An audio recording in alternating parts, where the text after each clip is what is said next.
حکوومەتەکە هەروەکو خۆی بوو.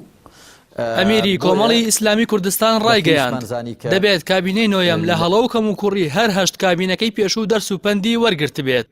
مامۆستا عەلی باپیر ئەمیری کۆمەڵی ئیسلامی کوردستان لە چاوپێکەوتنێکدا لەگەڵ ئاژانسی ئەنادۆڵی تورکی باسی لە پێکێنانی حکوومەت و دوایین پێشهاتەکانی ناوخۆی هەرێمی کوردستان کردووە و لەسەر بەشداریکردنی کۆمەڵی ئیسلامی لە کابینەی داهاتووی حکوومەت دەڵێت تا ئێستا بڕیاریان لە بەشداریکردن یان نەکردنی حکوومەت نەداوە و لەسەر بەرنامە و کاری لایەنی پێکێنەری کابینەی حکوومەت و ڕای کادیران ئەو پرسە یەکلا دەکەنەوە. ئێمە جارێ بڕیارمان نەداوە و پێش ڕووداوەکان ناکەوین. جارێ بزانین داخوا ئەو لایەنەی کە ڕادەست پێردرێ حکوومەت تەشکیلکە چی دەڵێ چی ناڵێ و بەرنامەی حکوومەتەکەی چۆن دەبێ و کە داوا دەکات لە ئێمە و مانان بەشدار بین چۆنمان داوا لێ دەکا. ئێمە لای خۆمانەوە نە بڕیاری بەشداریمان بە قەتعی داوە نە بڕیاری بەشداری نەکردن. مامۆستا عەلی باپیر کشانەوەی کۆمەڵی ئیسلامی لە کابینەی هەشتەمی حکوومەت دەگەڕێنێتەوە بۆ ئیفلیشکردنی حکوومەت و باش نەکردنی بارودۆخی هاوڵاتیان سەرڕای نەمانی شەڕی داعش و بەرزبوونەوەی نرخی نەوت. کە بەشداریمان کردبوو لە کابینەی هەشتی حکوومەتی هەرێمی کوردستاندا کۆمەڵێک مەرجمان هەبوون.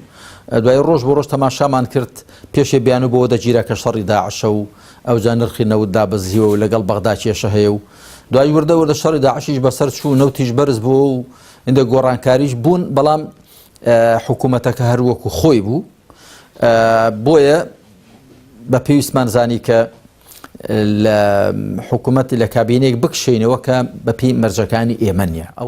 ئەمیری کۆمەڵی ئیسلامی لەسەر ڕەوشی ناوخۆی هەرێم دەڵێت بارودۆخەکە لە ڕووی کۆمەڵایەتی و ئابووری و سیاسیەوە باش نییە و یەکڕیزی نێوماڵی کوردیش لە قەیرانێکی قوڵدایە کە لە دیاریکردنی سەرۆک کۆمار و پێکێنانی حکوومەتی عێراق وە دەرکەوت. مامۆستا عەلی باپیر و تووشێتی لە ڕیفراندۆم بۆیان دەرکەوتووە کە ئەو خەون و خەیاڵە سەوز و سوورانی بە خەڵکیان دەبینی و ئەو هیوایانەی لەسەر بناغی وعد و بەڵێنی خەڵک هەڵیان چنی بوو هیچ هیوا نییە و تاکە کارتێک بەدەستمانەوە هەبێت هێزی ناو خۆمانە.